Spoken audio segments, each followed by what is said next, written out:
Yo, what's going on YouTube? It's your boy Rory with Roar Sports Media, and today we're talking Arkansas Razorbacks versus Texas A&M Aggies, which is ranked number 8 in the country right now.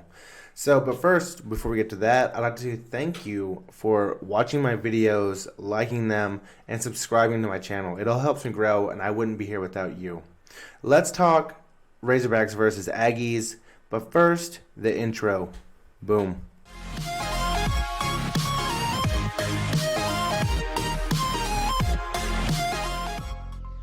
So today the Arkansas Razorbacks are facing the Texas A&M Aggies, and I think this is going to be a classic because these two teams tend to play very well against each other, and they're always pretty good games. I mean, how many overtimes and close games have they had over the past 8 years? I mean, they've had pretty good games in the series, and I think that today is going to be the same. They're very, very similar teams when it comes to defense and offense. But, A&M is ranked in the top 10. So, there's that.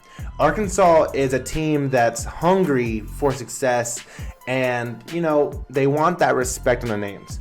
So, I think that they're going to come in here and give A&M all they can handle. Now, I do think Arkansas can pull out the W here because I think that also with 3&M, they should also be 3-1 because that Auburn game was clearly stolen from them. Refs. But today should be a pretty good game. I mean, as far as I see, the QBs are very similar in Kellen Mond and Felipe Franks. They're both winning quarterbacks. They come from winning programs, and I think Felipe Franks has brought that same mentality to Arkansas. So without further ado, let's get to the stats. And when I say these teams are extremely similar, they really are. Down the stat sheet, they're extremely similar. Quarterback-wise, Felipe Franks and Kellen Mond are practically the same quarterback. Completions-wise, Franks is 82 for 128. Mond is 80 for 130. Yards-wise, Franks is 974 and Mond is 984. TDs, Franks 8, Mond 9. Interceptions, Franks leads with 3. One more than Mond. And receiving-wise, Treylon Burks and Smith for the Aggies, they're very similar also. Burks is 19 receptions, and Smith has 17. Whereas Smith has one more TD with 3. Burks has 20 more yards, receiving. So they're very similar also. Rushing is where I think the biggest difference is with these two teams. Isaiah Spiller is an absolute load. He is a great back and probably one of the best backs in the SEC, honestly. But Arkansas is no slouch. They have good running backs also. Rakeem Boyd showed what he could do last year, and hopefully he can bounce back in this game. I think that bye week has probably helped him rest a little bit more and get more integrated back into the offense. Whereas Treylon Smith, also a very good back, and hopefully we can keep him churning too. But let's get into team stats. Like I said, very similar teams. That's going to be a common occurrence in this video. So points per game, Aggies lead with 28 on average, Hogs 23. But the points allowed per game, the Hogs are only letting teams score about 25 per game, whereas the Aggies allow for 29. So that's going to be something to look out for if our defense shows the hell up, which, I think that they're well rested and well coached, and Barry Odom's going to have a plan for the Aggies. Hopefully 4 down linemen, because I want to see my big boys eat. They're gonna have a huge test today because the Aggie offensive line is very good. They've only allowed 2 sacks this year on Kellen Mond. Okay, and total yards per game, the Aggies have 250 on average, Hogs 244. Rushing is where the biggest key yet again. The Aggies are rushing for about 172 per game, and the Hogs are only averaging about 102. So back to defense, the Hogs are allowing about 418 per game just total, whereas the Aggies are allowing 354. But I think the key is the rushing.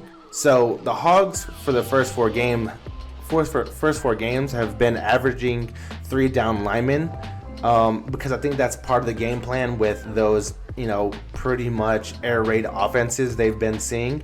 And Barry Odom's known to change, so I think we're going to get a low to the 4-2-5 today from Barry. Hopefully, because I think 4 down linemen's going to be needed to stop Isaiah Spiller. Like I said, this dude is crazy. He's an absolute load. And probably a top 2 back in the SEC West, probably behind Najee Harris. So the Southwest Classic is a very big game for Arkansas and Texas A&M. This rivalry has gone on since 1903, and these teams don't necessarily like each other like at all. I've noticed the fan bases just in general just kind of despise each other. And I guess there's a lot of reasons for that. The games are always pretty close. Like there's not really a whole bunch of just blowouts in their history. And in their history, Arkansas leads with 41-32 and 3 ties. So, for the last 8 years since A&M's joined the Southeastern Conference, they've won every game for the past 8 years. So, there's bad blood there. And over the last 6 years, there's 3 overtimes. So these games they're never like huge blowouts. They're always pretty close and very competitive. And I know like the Hogs just in general, like they are tired of seeing this, and just the amount of heartbreak I saw last year whenever like you saw guys on the field crying. They want to beat A&M. They just don't like them, and there's an emotional connection. And I think that's felt through the entire fan base. I know my dad worked in College Station for Pioneer Oil, and pretty much every single one of his coworkers all graduated from Texas A&M, and they would just constantly rag on us. And that's never a good thing, because my dad's a diehard Razorbacks fan, and it's not a good look. And I feel like Arkansas is going to bring that, not necessarily emotion, but they're not going to forget the pain they felt from last year. And I think with this year, they have competent coaching with, Coach Odom and Coach Pittman. And, Bryles, too. I think that we're going to see the offense click a lot more. But this game is going to be crazy, man. Hopefully that the Arkansas Razorbacks can get a W here, because good Lord, they need to be A&M. I mean, just coming from a fan's perspective, I just want to see Arkansas just kick the living shit out of them. So for the Razorbacks to win, they need to get some really good production out of players that I talked about earlier this week in the bye week video. Trey Knox needs to get more activated in the game, and Rakeem Boyd needs to have a good game to keep the Texas A&M offense off the field. Now, they are a lot healthier. Bumper pulls back, and I think Monteric Brown's back. And if I'm not mistaken, Jonathan Marshall feels really good, and Dorian Gerald is more than likely going to play this game. I know he's traveling with the team, but that is a huge get for Arkansas, because now we can have a 4-down line on the defensive line to help stuff the run. Having Dorian back is a huge game changer, because he has been out for a while with injury, and thank God that he's back and healthy. Hopefully he gets a lot of plays today, and I'm glad to see him come back. My prediction for the game is Arkansas 31, Aggies 28. I think this will be a close game, not necessarily high scoring, because both these defenses are pretty good. I know A&M's ranked in the top 30 for NCAA, and Arkansas, come on NCAA. In total defense is ranked 60, but their turnovers, they're the best in the country when it comes to that. So this game's going to be a huge indicator of where these two programs are with the season, because I know A&M's trying to challenge for an SEC the championship, and then hopefully a playoff spot. And Arkansas just wants to be relevant in the national spotlight. So this is a good game for these two teams.